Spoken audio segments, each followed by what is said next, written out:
Le 25 septembre dernier, RLP a été invité à une cérémonie officielle pour la Journée nationale d'hommage aux harkis. Cette cérémonie s'est déroulée sur un lieu exceptionnel qui est le camp de l'Anne-Marie, où les familles de harkis ont été maltraitées. La trentaine de familles présentes dans le camp y ont vécu dans des conditions horribles. Cette cérémonie a pour but de ne pas abandonner la mémoire des harkis, même des années après la guerre d'Algérie. Monsieur Bertrand Ducrot, représentant Madame la Préfète, Mesdames, Messieurs les autorités civiles et militaires, en vos titres, grades et qualités, Mesdames, Messieurs les présidents ou représentants d'associations mémorielles d'anciens combattants, Mesdames, Messieurs les porte-drapeaux, chers compatriotes, chers amis.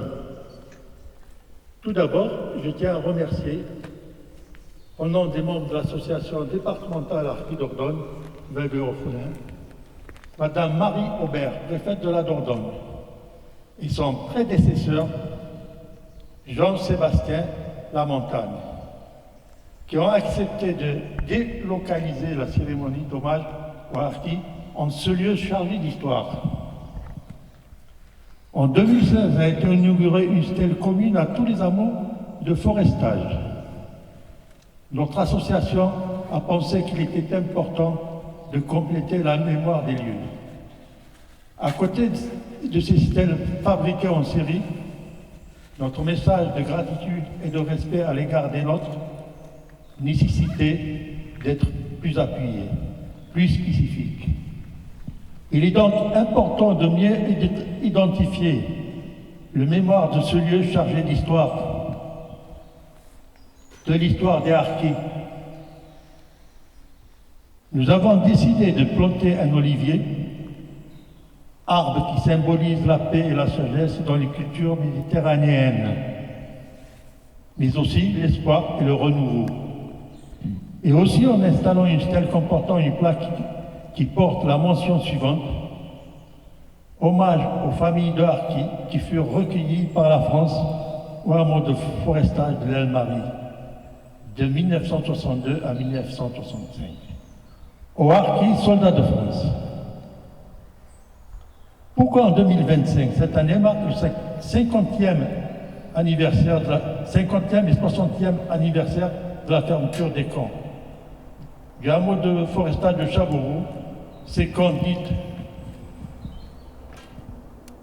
de transit éparpillés à travers la France, essentiellement dans le sud, furent au nombre de 6. Bias, Saint-Maurice-l'Ardoise, Rivzac, Bourg-Lastic, Larrey, Larzac.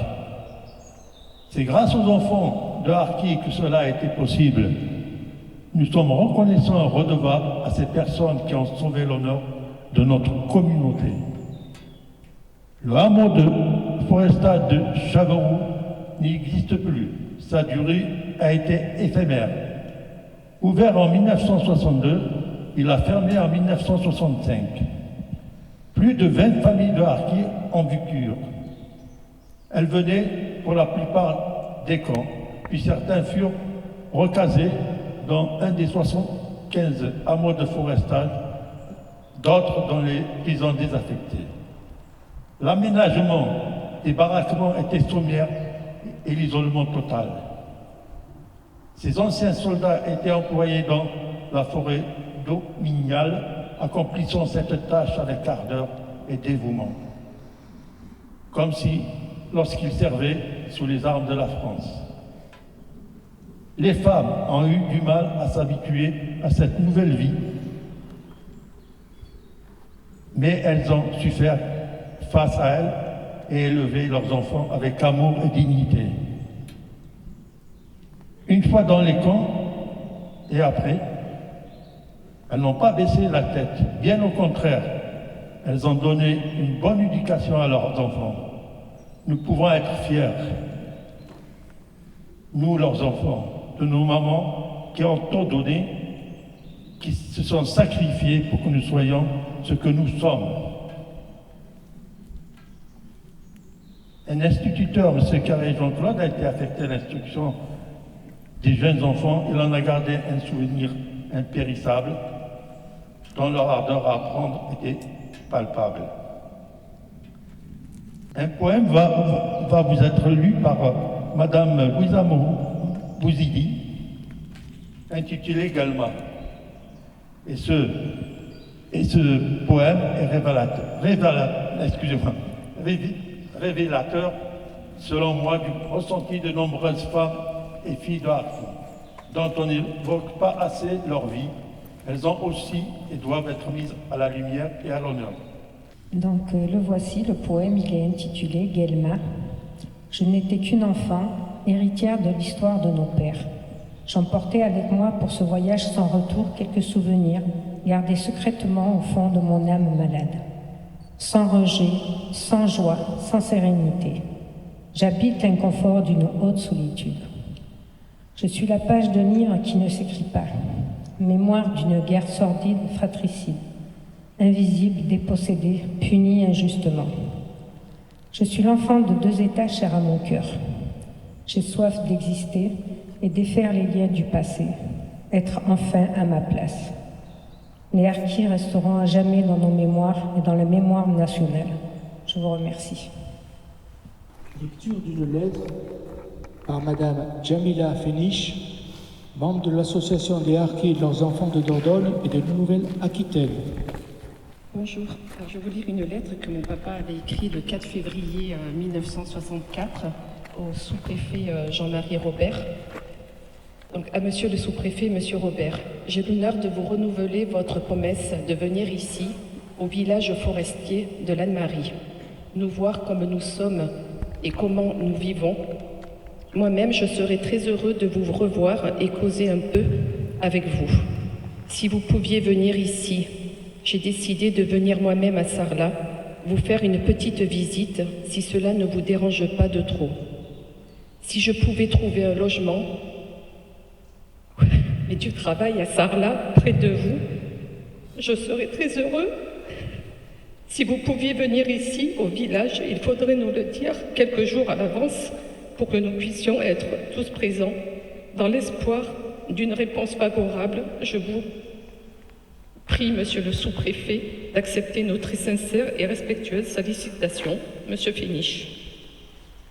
Le dévoilement de la plaque va être effectué par messieurs Boussad Boukeroui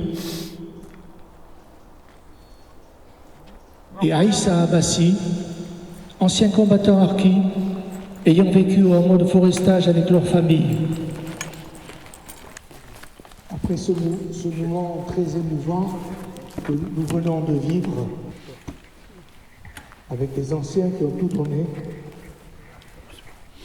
mesdames et messieurs, ce temps fort commémoratif est désormais terminé. Nous vous remercions de votre présence. Les autorités vont désormais saluer les personnalités présentes et les porte-drapeaux.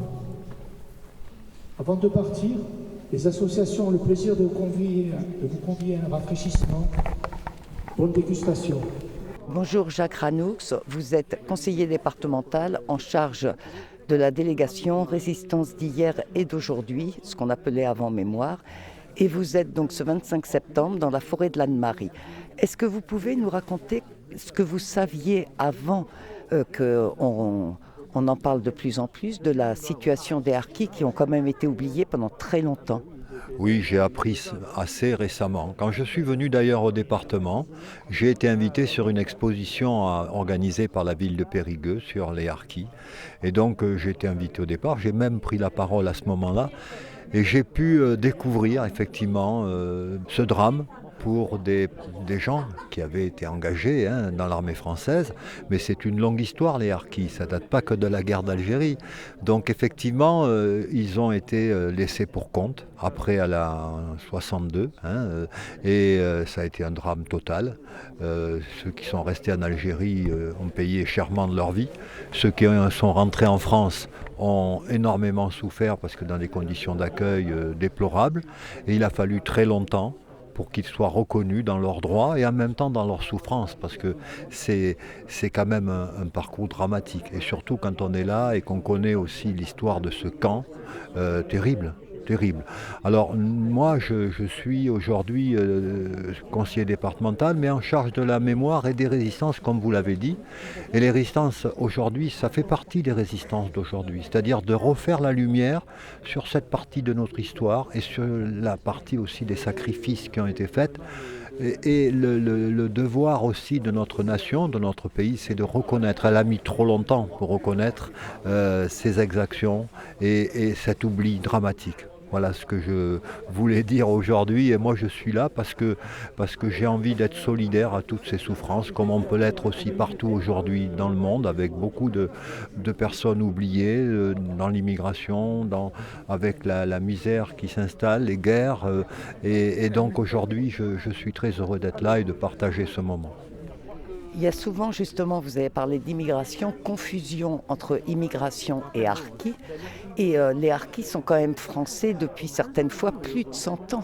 Oui, ah non, mais c'est clair. Non, c'est ce que je voulais dire. Moi, quand je parle d'immigration, c'est parce que aussi on travaille aussi sur les gens qui, pour des raisons politiques, climatiques, avec aujourd'hui le réchauffement de la planète, sont obligés de s'expatrier, de traverser la Méditerranée.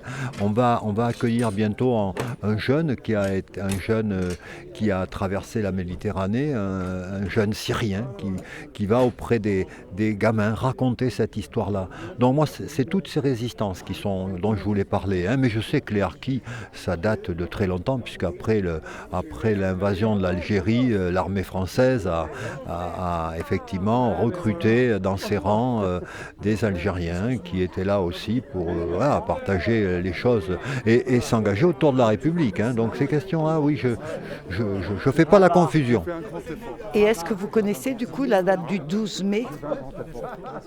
Alors, non. Le 12 mai, c'est la date du télégramme de Mesmer aux généraux français, enfin à tout l'état-major français en Algérie, pour dire d'abandonner tous les supplétifs sur place en les désarmant. Effectivement. Alors j'avais pas retenu cette date, mais je me souviens, et ça c'est complètement incompréhensible, quoi. Je veux dire, un pays comme le nôtre n'a pas le droit d'abandonner, et ça veut dire que notre nation a des plaies béantes ouvertes, et que petit à petit il faut reconnaître ces pans de notre histoire, parce que l'histoire, c'est pas que les périodes glorieuses, c'est aussi tous ces travers, et ça il faut le reconnaître, et on est là pour ça. Par humanité, par solidarité, par fraternité. Merci beaucoup Jacques Ranoux. Nous sommes maintenant avec Jean-Jacques Jordi, qui est donc historien, spécialiste de l'Algérie contemporaine, lui-même d'une famille pied-noir. Ça représente quoi ce 25 septembre, puisque là ce sont vraiment les harkis qui sont mis en lumière? Je crois que ce jour est quand même important. Il a été voulu par le président Chirac, on s'entend, pour avoir une reconnaissance de l'État français, du gouvernement français et des Français en règle générale, reconnaissance de ceux qui, musulmans pendant la guerre d'Algérie, avaient choisi d'aller du côté de la France. Alors quand je dis choisi, ce n'est pas toujours un choix très éclairé, mais en réalité, voilà, ils sont maintenant en France. Ils ont été très mal accueillis en France, on le sait. Pour la moitié d'entre eux parqués dans les camps. Et ils s'en sont sortis et à juste titre, ils demandent une reconnaissance des gouvernements français. Vous, en tant qu'historien, cette date qui ne veut rien dire doit vous heurter un petit peu. Il y a par exemple la date du 12 mai qui serait peut-être plus appropriée. Oui, alors vous savez, les dates en histoire, c'est toujours un peu compliqué parce qu'on avait parlé donc du 12 mai, effectivement, du 5 juillet, du 18 mars. On sait aussi que cette date ne fait pas l'unanimité, du 5 décembre aussi. Alors, il a bien fallu à un moment donné choisir une date et je crois que le président Chirac a choisi ce 25 septembre un peu au hasard, mais en même temps, c'est souvent les dates qui sont imposées qui restent. Voilà. Donc, par rapport à la guerre d'Algérie, plusieurs dates vont rester. Bien sûr, la signature des accords d'Évian, le 18 mars, ça va rester. Bien sûr que le 5 juillet, ça va rester. Bien sûr que le 25 septembre, ça va rester, comme le 5 décembre. Il faut éviter l'inflation des dates, bien évidemment en histoire. Mais en même temps, c'est une date qui fait maintenant consensus, ce 25 septembre. Et je crois que autant la garder, même si le 12 mai... Alors pourquoi le 12 mai ? Parce que c'est intéressant que ceux qui nous écoutent le sachent, parce que le 12 mai, c'est la date à laquelle le ministre Messmer, à l'époque, qui était ministre des Armées, avait envoyé un mot, un télégramme, plus ou moins secret, puisqu'on le connaît maintenant, à tous les militaires, en disant « il est interdit de rapatrier des harkis ». C'est-à-dire qu'on les laisse là-bas. Et ceux qui désobéissent aux ordres seront effectivement dégradés, si ce sont des militaires, ou poursuivis par la justice.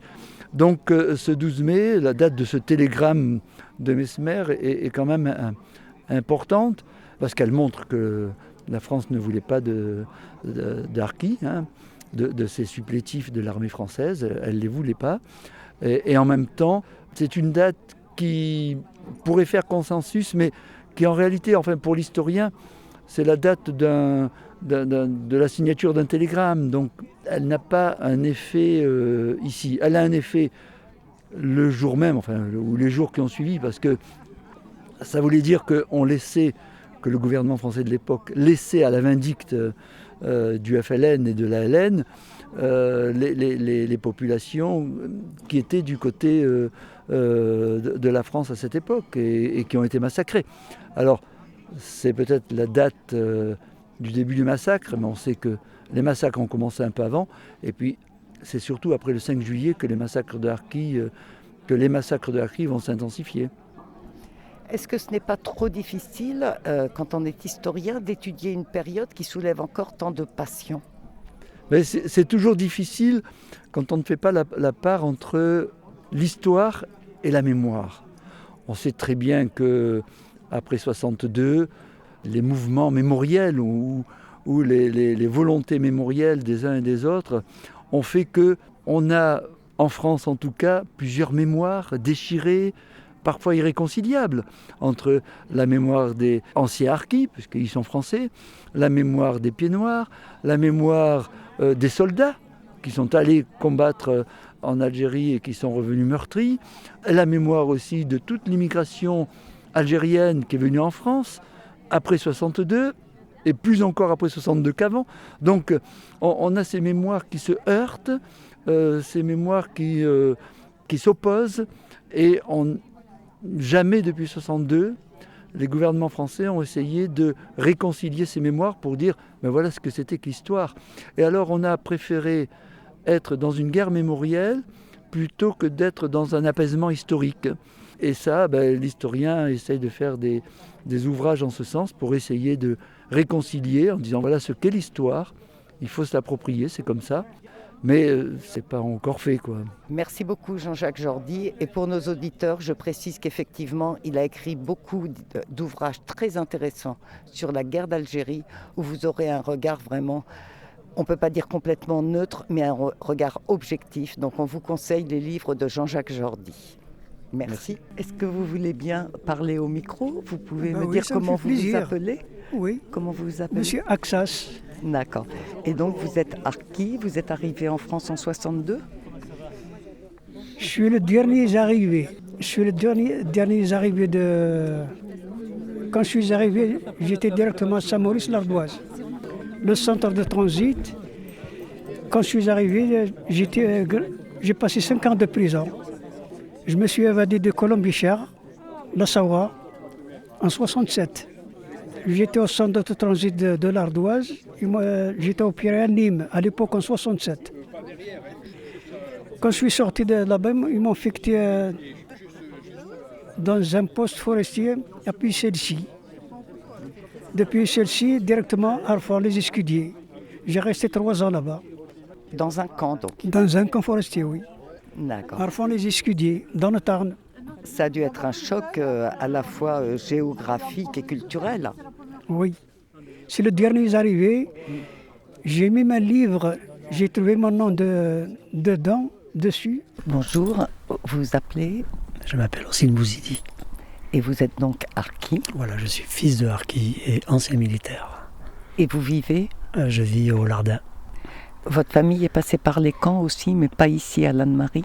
Et si justement, elle est passée ici à Lannemary. En fait, à l'indépendance en 62, mon père a été emprisonné par le FLN, comme M. Abbassi, qui aujourd'hui a dévoilé le drapeau qui couvrait la nouvelle stèle. Et il a été, donc mon papa, M. Abbassi, ont été libérés en 1963 par la Croix-Rouge internationale. Et ils ont transité du camp de Rivesaltes, qui a accueilli tous les harkis, pour arriver ensuite en 1964 au camp de Lannemary. Vous êtes très présent dans le devoir de mémoire à travers l'association AEDNA. Aujourd'hui, on a entendu un discours gouvernemental, lu donc par le sous-préfet, qui était quand même très très bien. Oui, tout à fait. Il a su montrer à travers son discours la défaillance de l'État français vis-à-vis des harkis. C'est vrai que venant de la bouche d'un sous-préfet, on va dire, c'est quelque chose de très poignant, non pas de dorer l'État français de l'époque, mais de montrer, d'expliquer par des mots assez forts pour dire que l'État a manqué à son devoir vis-à-vis de ses anciens combattants, les harkis. Et c'est un message, qui était quand même le message de la ministre des Armées, je pense, mais qui fait preuve de beaucoup d'humanité, qui parle des humains. C'est-à-dire qui s'appuie sur l'histoire des femmes, des enfants, qui ne reste pas sur les grandes histoires de bagarre, quoi. Non, tout à fait. Il a su mettre aussi à l'honneur nos mamans. Nos mamans, d'ailleurs, l'association AEDNA, en avril 2025, a mis à l'honneur les femmes de harkis, justement, pour montrer leur résilience, cette force, cette dignité, ces piliers de famille qui ont su accompagner leur mari, mais aussi élever leurs enfants avec tous les problèmes de barrière de la langue et ce déracinement, ce terrible déchirement qu'il y a eu entre ces deux pays, la France et l'Algérie. Aujourd'hui, il commence à y avoir réparation pour les harkis, mais c'est quand même assez récent. Alors oui, effectivement, il commence à y avoir réparation. La loi Macron de 2022 qui justement indemnise les enfants qui ont transité vers les camps. Mais je pense que cette mesure est quand même incitatoire à diviser pour mieux régner, si je peux me permettre. On aurait dû, je pense, à mon avis, indemniser tous les enfants de harkis. Mais peu importe la somme, ce n'est pas ça qui réparera la dignité de nos parents, la souffrance des gens qui ont transité à l'époque, les enfants qui ont transité vers ces camps. Et voilà. Aujourd'hui, leur honneur de l'époque a été bafoué. Aujourd'hui, on sort des lois, des mesurettes pour justement essayer de panser toutes ces blessures, mais aucune somme ne pourra panser ces blessures. Vous pensez que la dignité des harkis n'est pas encore totalement réhabilitée ? Non, pas du tout, parce que je pense que 60 ans après, je m'aperçois que même vis-à-vis des jeunes que je peux rencontrer qui ont 20 ans, 30 ans, 40 ans, ne connaissent même pas la guerre d'Algérie. Donc ça ne les intéresse pas. Alors imaginez l'histoire des harkis qui ont combattu pour la France. Ça c'est un sujet qui reste vraiment inconnu. Et de l'autre côté de la Méditerranée, on enseigne encore l'histoire que les harkis sont des traîtres. Oui, en fait, vous êtes déjà oublié avant même d'avoir été reconnu quelque part. Exactement, c'est tout à fait... comment dire plus que cette jolie phrase Et donc vous êtes là pour montrer que vous existez, que vous êtes là et que vous avez une histoire et que cette histoire, on doit la connaître partout sur le territoire.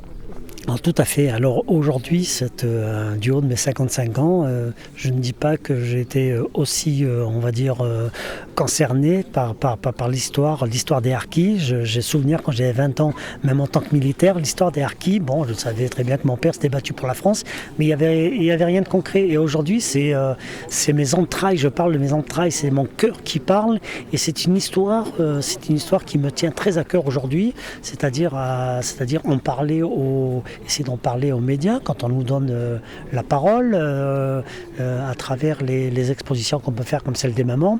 Et c'est un combat aujourd'hui. J'adhère à cette association depuis, on va dire, bientôt 3 ans. Je n'ai jamais adhéré à aucune association.